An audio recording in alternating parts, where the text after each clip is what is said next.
Hello everyone, I'm back with another video, and yes, it took me a very long time to get back to you, but at least I managed to do that in 2016 still. Thanks for your patience, and as an apology for my long absence, this video deals with the top 10 questions I've been getting from you in 2016.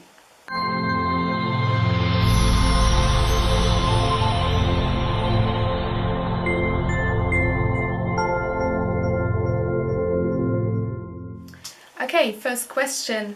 Alya, where are you? Where have you been? What's going on? Why aren't you uploading? Well, first of all, thanks for your interest and thanks for asking and for your patience, of course. This year for me has been a bit challenging and demanding on several fronts, which means that I had to invest lots of time and energy into other things, which led to me not being able to really record and upload videos in the way that I wanted to. I did, however, collect lots of your questions during this year, and I will get back to my normal routine in the new year. Thanks ever so much for your patience and for understanding, and I hope that this year has been good for you. Okay, question number 2. Why is this year so difficult? What's going on? Apparently lots of you have dealt with quite a few difficulties and challenges in this year, and from what I understand and from what I've seen in readings, that this year's agenda apparently has been deal with everything that you've put off in the past. Now it's time to look into it, whether you like it or not. Something like that. Meaning that lots of people have been getting in touch either with parts of their past that yet need to be resolved, things that haven't healed properly, old problems cropping up again, people coming back, basically things that we are not very keen on looking at again, but that are very necessary for us to actually resolve and let go in order to be able to move on and make way for our future. So even though this has been challenging for many, it's given some people even grief, I like to look at it that way, that it was something necessary that had to happen for our own good, and that everything hopefully in the year to come will come to fruition, what we've transformed or what we were forced to deal with during this year, and that things will hopefully start looking up again. Looking at it from the soul's perspective, for example from readings and what I've seen there, it just seems that each and every soul has their own plan and their own kind of path to move towards certain things, and in order for those to happen and to come to manifestation, certain things of the past need to be released, and apparently this year was a very good year to let go of all wounds, or to look at them and to actually see what's still there and what needs healing. Question number 3. If we are allegedly ascending, why are things seemingly getting worse? Well, again, I'd like to offer my perspective on this. I feel you. I totally understand where you're coming from. What I found helpful was the look that the spirit world offered on this subject, and from what I understood there, it's like the world is kind of brutally being triggered and mirrored, and also in a process of being in labor in order to bring forward a new world, to bring new energies, a new form of life, so to speak, to this world. And this is the process that we're in, and sometimes things just break out brutally in order to form something new. Maybe that perspective will help you to let go of whatever you've been dealing with in this year, and also with the things that you've witnessed in the world. I think what we shouldn't forget is that we're all asked to participate in whatever way that we can, be it on a personal level in transforming and healing your own wounds, sending out good energies, good vibes, love and light, as cliche as that might sound, into the world, work and help energetically, as well as on other levels. In a nutshell, the world seems to be in labor, about to bring forward something new. This is not quite the end yet, so don't fret and just hang in there. Question number 4. I'm done. I can't do this anymore. I think I'll just give up spirituality once and for all. I understand where you're coming from, and I understand why people get to this point. But before you do anything, before you make a definite decision, I'd just like to invite you to maybe reconsider in the way that often when we're at this point in our lives where things seem very dark and we're emotionally totally drained, energetically drained, and become somewhat cynical, that being in that sort of state, it's of course kind of difficult to accept everything and find comfort in spirituality. Maybe you've just not found the right path for you yet. Maybe it's the case, which I've often witnessed, especially amongst people who are new to the subject, full of enthusiasm, and they're imposing all these expectations upon themselves that after a while it just becomes too much and unbearable and they find it hard to follow.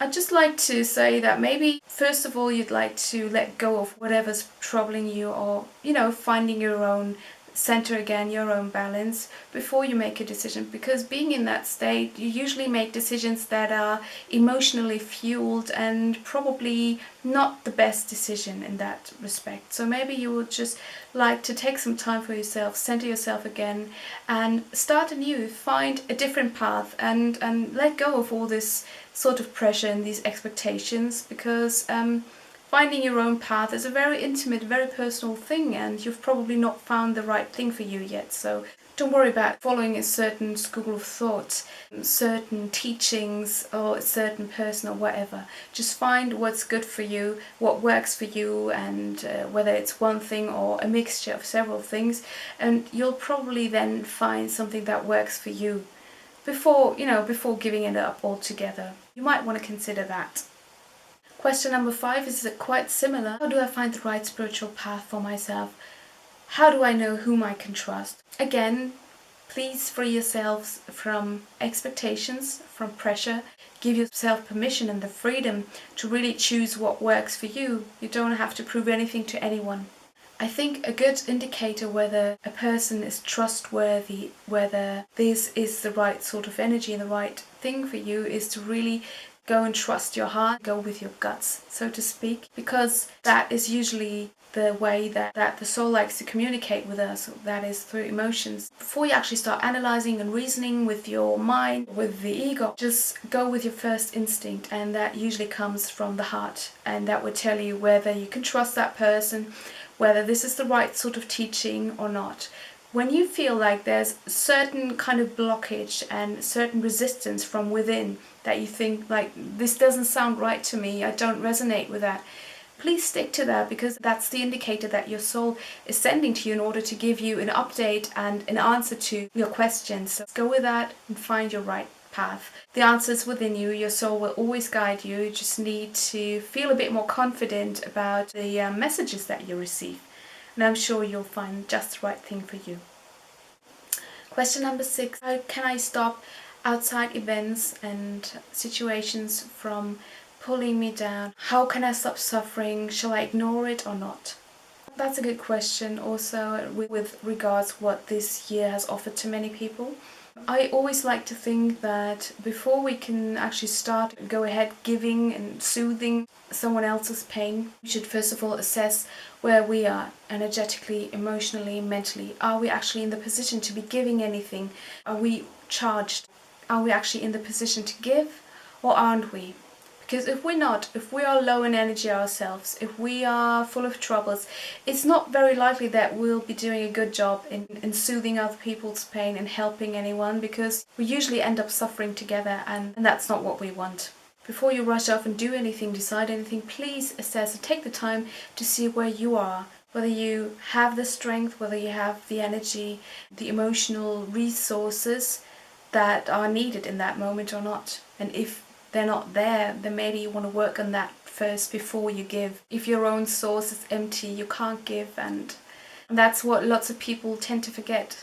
I really appreciate and I really feel that many of you are very empathetic and want to give and want to soothe other people's pain, and are feeling very much for what's going on with the world or maybe people around you. As a first aid, go into meditation first of all, and to soothe your own heart, letting go of the suffering that you've been absorbing, apart from whatever's troubling you as well.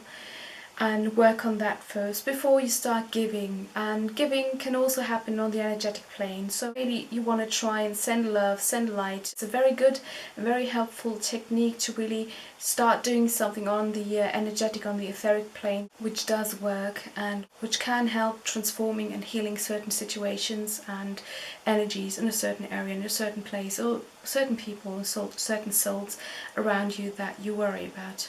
So I'm not telling you to ignore, but tend to your own needs first, assess where you are. So do whatever feels good for you, but please don't forget about yourselves either.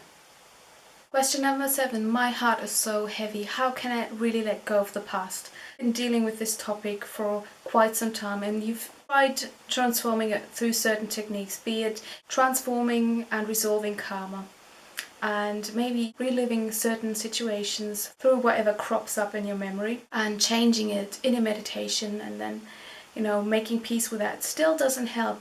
Then I'd like to invite you to maybe consider activating your present and your future instead of really lingering and focusing on the past and what's happened to you then, because oftentimes it's the case that we are so stuck and can't really let go of it because all of our attention, our energy is basically flowing to that certain situation in the past, and we're reliving it over and over again, and then it's no wonder that we are so stuck with it and that we can't really let it go because most of our energies are really there. Often we feel we're not in charge and not in control of whatever happens, but I'd like to think that we are more in power and more in control than we think and than we allow ourselves. So maybe you want to start activating your present and your future by really catching yourself whilst remembering the past, remembering that certain situation, and remembering yourself in that situation, maybe a victim situation, pulling all your thoughts and energy back from that very issue and project it to whatever's doing you good in the present, whatever you want to manifest now, whatever is doing you good now, or for your future plans. That often leads to a shift in energy, and if you do it long enough, and hold this chronically, it will help you activate a different vibration within you, which can no longer hold you in resonance with your past and your past wounds. I hope this helps you. I hope you can let go of your wounds in the next year. Question number 8. Why did I manifest the exact opposite of what I really want?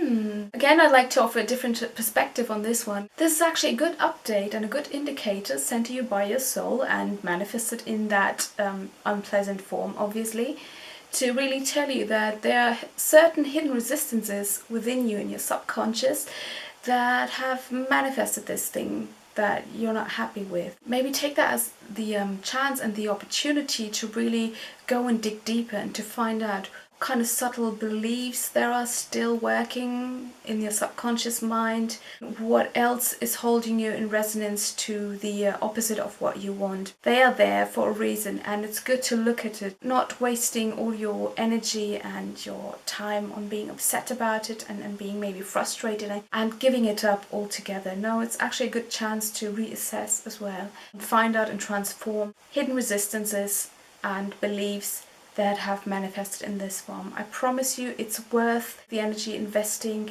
into more meditation and accessing your subconscious mind and certain images and beliefs that your soul will help you uncover in the process in order to transform, let go. And I promise you your next manifestation will look much better and will please you much more.